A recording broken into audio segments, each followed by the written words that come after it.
धनु राशि वाले बंधु, आप सभी का हृदय से अभिनंदन है, आभार है। धनु राशि भेंट यूट्यूब चैनल में। तो धनु राशि वालों, ध्यान से समझिए। सोने से पहले केवल एक बार कर लीजिए यह एक गुप्त क्रिया। एक बहुत ही शक्तिशाली दिव्य वैदिक शब्द है, या यूं कहें कि महामंत्र है। इसे केवल आपको एक बार बोलना है, एक बार अपनी मनोकामना बोलनी है। मनोकामना इस एक दिव्य शब्द से पहले और इस एक दिव्य शब्द के प्रयोग के बाद बोलनी है। उसके बाद आप खुद देखेंगे कि रात के समय सपने में आपको दिव्य शक्ति दर्शन देगी। जो दिव्य शक्ति इस महामंत्र से जुड़ी हुई है वह स्पष्ट तौर पर आपको संकेत देगी और आपका मार्गदर्शन करेगी। इसी के साथ साथ अगले ही दिन से आपके जीवन में जो रुकावटें हैं एक एक करके हटने लगेंगी। शत्रु बाधाएं हैं, लोग आपको परेशान कर रहे हैं, कर्जा बहुत बढ़ गया है, या फिर किसी प्रकार की धन की समस्या है कि पैसा आता नहीं है। आप मेहनत बहुत करते हैं लेकिन आपकी मेहनत का आपको फल ही नहीं मिलता है। दुकान खोली है, दूसरों की दुकान ठीक चलती है, अच्छी चलती है, लेकिन आपकी दुकान पर ग्राहक आते ही नहीं है। जैसे किसी ने बांध दिया हो आपके व्यापार को, आपकी बुद्धि, आपकी खुशियों और आपके जीवन को पूरी तरह से किसी ने बांध दिया है। कई प्रकार की नकारात्मकताएं होती हैं, तंत्र मंत्र की क्रियाएं भी होती हैं। खास तौर से होली और इसके बाद विशेष तंत्र क्रियाएं सक्रिय हो जाती हैं, क्योंकि यह समय तंत्र मंत्र के लिए बेहद प्रबल होता है। तो ऐसे में आपको अपना रक्षा कवच खुद बना लेना चाहिए। यह एक दिव्य शब्द बहुत ही शक्तिशाली है, प्राचीन है। ऋषि मुनियों के जमाने से यह प्रयोग होता चला रहा है। बंधु, इस एक दिव्य शक्ति का प्रयोग हजारों वर्षों से ऋषि मुनियों के द्वारा और जो पूजा पाठ और अध्यात्म से जुड़े हुए लोग हैं उनके द्वारा किया जा रहा है। अब यहाँ पर समस्या यह आ जाती है कि ढोंग और प्रपंच इतना अधिक बढ़ चुका है कि सच्चा अध्यात्म कहीं गुमसा हो गया है। सच्चा अध्यात्म केवल उसी के पास मिलेगा जिसने स्वयं इसके अनुभव हासिल करे हैं, साधनाएं की हैं, पूजा पाठ किया है, तप किया है और सचमुच का भक्ति भाव हृदय में लेकर आया है। उसे ही अनुभव मिलते हैं और अनुभवों के आधार पर ही ऐसे महान प्रयोग उसके जीवन में अवतरित होते हैं। तो यह एक दिव्य शब्द, या यूं कहे कि महामंत्र, अब आपके जीवन को बदल कर रख देगा। बंधु, एक बात याद रखना कि जब भी कोई व्यक्ति समाज में असामाजिक कार्य करता है, दुर्व्यवहार करता है, नीच गंदे कर्म करता है, तो पुलिस आती है और उसे पकड़ कर ले जाकर जेल में डाल देती है। इसी प्रकार हमारे जीवन में भी कई प्रकार की नकारात्मकताएं होती हैं, कई प्रकार की ऐसी ऊर्जाएं अनायास ही चली आती हैं, या कोई जानबूझकर उन्हें भेज देता है, वे फिर हमें परेशान करती रहती हैं। इन्हें हम भूत प्रेत या तंत्र मंत्र या काली क्रियाएं कहते हैं। हमें इनके बारे में कभी पता नहीं चलता है। हम तो बस यूं ही सोचते रहते हैं कि शायद हमारा भाग्य खराब है, हमारी मेहनत का हमें फल नहीं मिल रहा है, भगवान ने शायद हमें इसी के लिए संसार में भेजा है, या सभी दुखी है तो हम भी दुखी होंगे। लेकिन बंधु, ऐसा सच नहीं है। सभी दुखी नहीं है। बहुत सारे लोग यहाँ भोग विलास ऐश्वर्य में और भक्तिमय जीवन जी रहे हैं, खुशियों भरा जीवन जी रहे हैं। तो आपका भी हक है कि आप भी एक अच्छा जीवन जिए। तो अब ऐसे में जब आप अपनी नियति को स्वीकार कर लेते हैं तो यही भूत प्रेत तंत्र मंत्र नकारात्मक शक्तियां आपसे आपका सारा पुण्य छीन लेती हैं और आपको भयानक नरक में, दलदल में, परेशानी में झोंक देती हैं, क्योंकि आपका दुख, आपकी तकलीफ ही इनका भोजन होता है।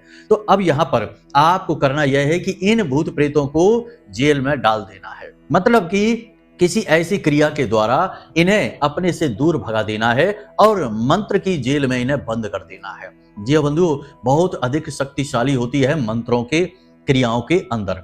जब मंत्र क्रिया के द्वारा किसी ऊर्जा का बंधन कर दिया जाता है या नकारात्मक ऊर्जा को दूर भगाया जाता है तो वह फिर वापस लौटकर नहीं आती है। बंधुओं, याद रखना, बहुत सारे लोग यहाँ पर ये कह देते हैं कि गुरुजी मंत्र ही तो है, क्या फर्क पड़ जाता है, हमने मंत्र बोल दिया 2 बार 4 बार 6 बार, इससे क्या फर्क पड़ जाएगा, जीवन तो वैसे ही चलेगा जैसे चल रहा है।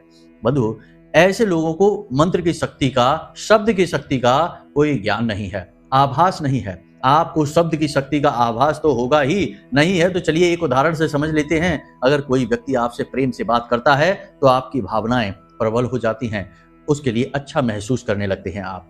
ठीक इसके विपरीत कोई आपसे उल्टी सीधी भाषा में बात करे, आपका अपमान करे, आपको क्रोध आने लगता है, आपका मन व्याकुल होने लगता है। अभी उस व्यक्ति ने आपसे कुछ किया नहीं है, आपको छुआ भी नहीं है, आपको उसने टच भी नहीं किया है, केवल बोला ही है। कुछ ऐसी बातें बोली जो आपको बिल्कुल अच्छी नहीं लगी और आपको क्रोध आने लगा। और ठीक इसके स्थान पर यदि उसने आपको गाली दे दी, 2-4 गालियां दे दी, तो आपका खून खौल उठता है, आपका मन व्याकुल हो जाता है, आप खुद क्रोध से भर जाते हैं, भड़क जाते हैं और उसके साथ हाथापाई तक करने को उतारू हो जाते हैं। लेकिन उसने तो आपको छुआ भी नहीं है, उसने तो आपके साथ कुछ किया भी नहीं है, सिर्फ आपके लिए कुछ शब्द बोले हैं दूर बैठकर। सोचिए कि कुछ शब्द जो कि अनायास ही यूं ही प्रयोग में आ जाते हैं, उन शब्दों का आपके ऊपर इतना गहरा प्रभाव हुआ कि आपकी भावनाएं पूरी तरह से बदल गई। तो जब विशेष दिव्य शक्तियों को आकर्षित करने वाले प्रयोगों द्वारा सिद्ध किए गए मंत्रों का प्रयोग किया जाएगा, तो दिव्य शक्तियों के ऊपर उनका कितना गहरा प्रभाव पड़ेगा। बंधु, मंत्रों को कभी हल्के में मत लेना। मंत्र के अंदर हर एक शब्द जो प्रयोग किया जाता है वह विशेष प्रकार की वाइब्रेशंस को लेकर चलता है, यानी कि विशेष तरंगे होती हैं उस शब्द के उच्चारण में। और जब आप उस शब्द और अक्षर का उच्चारण करते हैं तो वे तरंगे सीधे उस दिव्य शक्ति को आपकी ओर आकर्षित करने लगती हैं। मंत्रों की शक्ति बहुत अधिक है। तो कैसा हो कि आज आपको हम एक ऐसा महामंत्र बता दें जिसके प्रयोग से आपके सारे शत्रुओं का नाश हो जाए, सारी दुख तकलीफ बाधाएं आपकी समाप्त हो जाएं और धन लक्ष्मी स्वयं चलकर आपके घर के दरवाजे तक आ जाए। जी हाँ बंधु, इस एक महामंत्र में कई दिव्य शक्तियों का सानिध्य है, यूं कहें कि समावेश है। लेकिन मुख्य तौर पर यह मंत्र महामाई 8वीं महाविद्या मां बगलामुखी को समर्पित है। मां बगलामुखी हमारी आराध्य हैं, हम उन्हीं के भजन और उन्हीं की क्रियाओं में दिन रात डूबे रहते हैं। तो आज हम आपको उन्हीं महाविद्या का महामंत्र देने जा रहे हैं। और एक खास बात यहां पर हम आपको बता दें कि इस मंत्र का प्रयोग करने के लिए आपको इसे सिद्ध करने की कोई आवश्यकता नहीं है, यह पहले से ही सिद्ध मंत्र है। गुरु की कोई आवश्यकता नहीं है, क्योंकि यह मंत्र हम आपको दे रहे हैं तो हम इस नाते आपके गुरु हुए और गुरु शिष्य परंपरा के अंतर्गत ही यह मंत्र आपको प्राप्त हो रहा है। तो ये दो बाधाएं, यह कुतर्कियों के ये दो सवालों के जवाब आपको पहले ही मिल गए। अब आप निसंकोच होकर आप इस मंत्र का प्रयोग करना। विधि विधान हम आपको सब बताने वाले हैं और कुछ सावधानियां भी आपको बताएंगे। साथ ही साथ होली के बाद आपको किस प्रकार से अपने जीवन में कुछ जरूरी बदलाव कर लेने हैं ताकि कोई नकारात्मक घटना, कोई बुरी घटना आपके साथ ना घटित हो जाए। क्योंकि याद रखना कि होली का जो पर्व होता है, इस पर्व पर कई प्रकार के तांत्रिक भी अति सक्रिय हो जाते हैं और तंत्र मंत्र करते हैं और किसी का जीवन बर्बाद कर देते हैं, क्योंकि पैसे लेकर भी तंत्र क्रियाएं होती हैं इस चक्कर में। तो कहीं आप ऐसी किसी क्रिया की चपेट में ना आ जाएं, तो हम इसके लिए कुछ विशेष सावधानियां आपको बताएंगे। बस इन सब सावधानियों को रखना है, इस मंत्र का प्रयोग करना है और आप देखेंगे कि कैसे आप दिन रात कामयाबी की सीढ़ियां चढ़ते चले जाएंगे। चलिए बंधुओं, तो कार्यक्रम को आपको अंत तक देखना है और इसी के साथ साथ कार्यक्रम के हर एक विषय बिंदु को अच्छी तरह से अपने दिमाग में बिठा लेना है ताकि बाद में कोई गलती ना हो जाए। क्योंकि ऐसे महान ज्ञान को लेकर आने वाले कार्यक्रम कभी कभी ही बनते हैं, रोज रोज ऐसा ज्ञान नहीं आता है, तो इस ज्ञान का सम्मान आवश्यक है। चलिए बंधु, कार्यक्रम को शुरू करते हैं। कमेंट में पूरे भक्ति भाव से लिख डालिए, जय माई की, जय मां भद्रकाली। महामाई आपकी हर एक मुसीबत को दूर करेंगी, आपकी हर मनोकामना पूर्ण करेंगी, हमें पूर्ण विश्वास है। कब आप जीवन में तरक्की करेंगे, कब आपके जीवन में बाधाएं आएंगी, कब रोग आएंगे, कब दुर्घटना होगी, कब आपकी संतान होगी, कब आपका विवाह होगा, ये सारी बातें जानने का क्या तरीका है? अक्सर लोगों के मन में यह उत्सुकता रहती है। या फिर जीवन में इतनी उथल पुथल क्यों है, परेशानियां क्यों हैं, क्यों हर पल केवल और केवल टेंशन है, कोई भी काम कर लो उसमें कामयाबी नहीं मिलती है। इन सब का कारण बताना और उनका समाधान कहां से प्राप्त होगा? केवल एक ही मार्ग है, आपकी कुंडली। आपके पैदा होते ही आपके पूरे जीवन की कहानी ग्रह नक्षत्रों के आधार पर लिख दी गई है। आपके जीवन की एक सिंगल घटना भी उस कुंडली के दायरे से बाहर नहीं जाएगी। यदि आपको भी अपने जीवन में श्रेष्ठ मार्गदर्शन की तलाश है और जीवन की समस्याओं का कारण जानना है, तो नंबर हमने दे रखा है वीडियो में। इस नंबर पर फोन करिए। 10 बजे से 4 बजे के बीच कभी भी फोन करके अपनी डिटेल बताइए। एक छोटी सी दक्षिणा के साथ अपनी कुंडली का श्रेष्ठतम आकलन करवा डालिए। तो चलिए बंधुओं, बात करते हैं इस एक महामंत्र की और महाविद्या की। बंधुओं, याद रखना कि जब भी आप इस मंत्र का प्रयोग करने चलें तो मन में इस महाविद्या के लिए यानी कि मां बगलामुखी के लिए भाव अवश्य बनाकर रखें, क्योंकि आपका उद्धार मां बगलामुखी ही करेंगी, क्योंकि उन्हीं को समर्पित यह मंत्र है। वैसे तो यह अन्य कई प्रकार की दिव्य शक्तियों को भी अपने साथ लेकर चलेगा, लेकिन यह मां बगलामुखी का विशेष महाशक्तिशाली मंत्र है। तो आपको कैसे इसे प्रयोग करना है, जरा ध्यान से बारीकी से इस बात को समझना है। लेकिन इससे पहले कुछ सावधानियां अनिवार्य है। पहली चीज तो यह है कि आप इस प्रयोग को किसी भी दिन से शुरू कर सकते हैं। दिन की कोई विशेष बाध्यता नहीं है, परंतु आपको खुद का शुद्धिकरण करना अनिवार्य है। याद रखना बंधुओं कि मंत्र बेहद पवित्र ऊर्जाओं को लेकर आते हैं और आपने यदि अपवित्र तन और मन के साथ इन मंत्रों का प्रयोग कर लिया तो इनका आपको दुष्परिणाम भी भुगतना पड़ सकता है, क्योंकि यह जो मंत्र है यह माँ बगलामुखी को समर्पित है और माँ बगलामुखी वैसे तो राजसिक सिद्धि हैं, राजसिक देवी हैं, लेकिन ये शक्ति का स्वरूप हैं, तो इनके दुष्परिणाम आपको भुगतने पड़ सकते हैं यदि आपने इनके प्रयोग का सही विधि विधान नहीं माना, आत्मशुद्धिकरण का आपने कार्य नहीं किया। तो आत्मशुद्धिकरण के लिए आपको 3 महत्वपूर्ण कार्य करने होंगे। सबसे पहले आपको अपने शब्दों पर और अपने परिवेश पर ध्यान देना होगा। आपको अपशब्दों का प्रयोग बंद कर देना है। जिस दिन से आप निर्णय लेंगे कि इस मंत्र का प्रयोग आज रात से शुरू करेंगे, उसी दिन से आपको अपशब्दों का प्रयोग छोड़ देना है। आपको मन में यह विचार लेकर आना है कि आप गलत भाषा का प्रयोग नहीं करेंगे, किसी के लिए गाली गलौज अपशब्द नहीं निकालेंगे और किसी का अपमान नहीं करेंगे, मतलब कि किसी के दिल को आप नहीं दुखाएंगे। क्योंकि देखिए बंधु, हमने आपको अभी बताया था कि शब्दों में शक्ति बहुत होती है। शब्द यदि चाहें तो किसी शत्रु को भी मित्र बना लें और मित्र को भी शत्रु बनने पर विवश कर दें। तो शब्द की शक्ति को पहचानते हुए आप सबसे पहले आत्मशुद्धि के लिए अपने शब्दों पर ही नियंत्रण रखेंगे। गलत शब्दों का प्रयोग आप भूल कर भी नहीं करेंगे। पहला काम तो आपको यही करना है।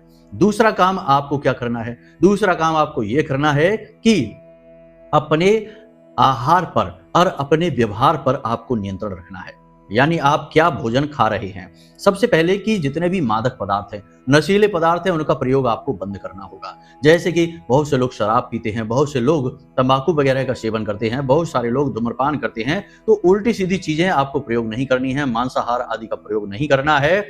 और अगर हो सके जितना उतना घर का भोजन खाइए और साधारण भोजन खाइए, कम मसालेदार भोजन खाइए, क्योंकि ये जो महाविद्याएं हैं इनका आगमन होगा आपके इस मंत्र के द्वारा। तो अब ऐसे में देवी ये कभी नहीं चाहेंगी कि जो भी उनका आवाहन कर रहा है अपने जीवन के दुखों को दूर करने के लिए, वह व्यक्ति दूषित आहार को ग्रहण करता हो।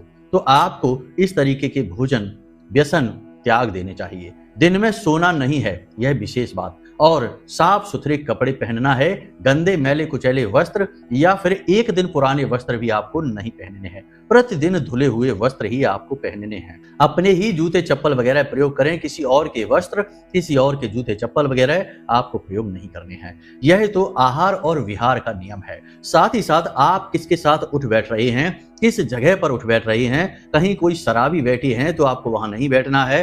कोई उल्टी सीधी बातें कर रहा है, किसी की चुगली कर रहा है, किसी के बारे में अनाप शनाप बातें कह रहा है, ऐसे वातावरण में आपको नहीं बैठना है, यहाँ से आपको दूर रहना है। और बाकी जितने भी सात्विकता के नियम होते हैं उन्हें आपको मानना होगा। और कोशिश करें कि दिन में जब भी आपको समय मिले तो मोबाइल में किसी संत के वचनों को सुनना शुरू करें, किसी भजन को सुनना शुरू करें, किसी प्रकार की सात्विक वाणी को अपने कानों तक पहुंचाएं। बंधुओं, याद रखना कि सुनने की शक्ति जो भगवान ने आपको दी है यह बहुत कमाल की शक्ति है। सुनने से हृदय परिवर्तन होते हैं, सुनने से मन मस्तिष्क बदलते हैं, सुनने से लोगों के व्यवहार बदलते हैं, जीवन बदल जाते हैं। जैसा लोग सुनते हैं वैसा ही व्यवहार करने लगते हैं। इसीलिए तो कहा जाता है कि हर बात जो आपने सुनी उस पर तुरंत विश्वास न करो, पहले उसे सोच समझकर उस पर सही निर्णय लो, तब उस पर विश्वास करो। क्योंकि सुनना बहुत शक्तिशाली क्रिया है, सुनने से आपकी निर्णय शक्ति प्रभावित होती है। तो आपको सात्विकता के नियम मानने हैं और दैवीय शक्तियों को श्रवण करना है। श्रीमद् भागवतम में भी कहा गया है, जो नवदा भक्ति है उसमें श्रवणम यानी कि श्रवण करना है, कीर्तनम यानी कि भगवान की कीर्ति का गान करना है। तो ये अलग अलग क्रिया शक्ति बताई गई है। तो आपने यहाँ पर समझ लिया कि 2 तरीके। अब तीसरा तरीका, यह सबसे महत्वपूर्ण तरीका है, दान करना। जी हाँ बंधुओं, याद रखना कि धर्म का कलयुग में केवल एक ही पैर बचा है और वह पैर है दान। जी हाँ बंधुओं, पहले सतयुग में धर्म के 4 पैर हुआ करते थे, सत्य, तप, दया और दान। बाद में हर एक युग में एक एक पैर टूटता गया। त्रेता हो, द्वापर हो और कलयुग में आकर केवल एक पैर ही बचा। तो अब आपको धर्म का यह पैर पकड़ना है, यानी कि दान भी करना है। अब दान का मतलब जब हम कहते हैं तो यह नहीं है कि आपको जाकर बहुत कुछ दान करना है। आप जरा सा भी, यानी कि चाहे आप 5 रुपए का मंदिर में जाकर दान करिए, चाहे 10 रुपए का दान करिए, इतने से कुछ खास बिगड़ नहीं जाता है। लेकिन इससे आपका धर्म मजबूत होता है, आपका कर्म प्रबल होता है और आपके अंदर पॉजिटिव एनर्जी का चार्ज दौड़ता है। हाँ, यहाँ पर एक बात जरूर है कि अपने मन में किसी भी प्रकार का कुतर्क लेकर मत आना। आप ना तो भगवान को कुछ दे रहे हैं और ना ही आप किसी की मदद कर रहे हैं। आप जो भी धन मंदिर में जाकर देंगे वह धर्म की सहायता के लिए है, और धर्म से ही यह संसार टिका हुआ है, यह ब्रह्मांड टिका हुआ है। धर्म की रक्षा के लिए तो भगवान भी अवतरित होते रहते हैं समय समय पर, तो इसलिए धर्म के लिए आपको यह कदम उठाना है। तो यहाँ पर आपको 3 क्रियाएं हमने बता दी, इनके माध्यम से आप आत्मशुद्धिकरण करेंगे। अब ध्यान से सुनिए, हम आपको उस एक विशेष महामंत्र को बताने जा रहे हैं।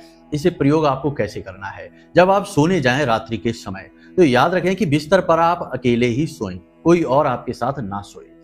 अब यदि ऐसी व्यवस्था नहीं होती है तो आप किसी प्रकार से ऐसी व्यवस्था बनाने की कोशिश करें। चाहे आप जमीन पर ही शयन करें, कोई फर्क नहीं पड़ता है, लेकिन अकेले आपको सोना है।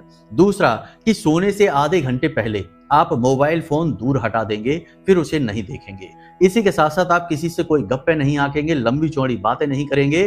थोड़ा बहुत सवाल जवाब आप कर सकते हैं, जरूरी है तो, नहीं है तो सोने से आधे घंटे पहले आप मौन रहना शुरू कर देंगे। मौन रहना बहुत जरूरी है बंधुओं।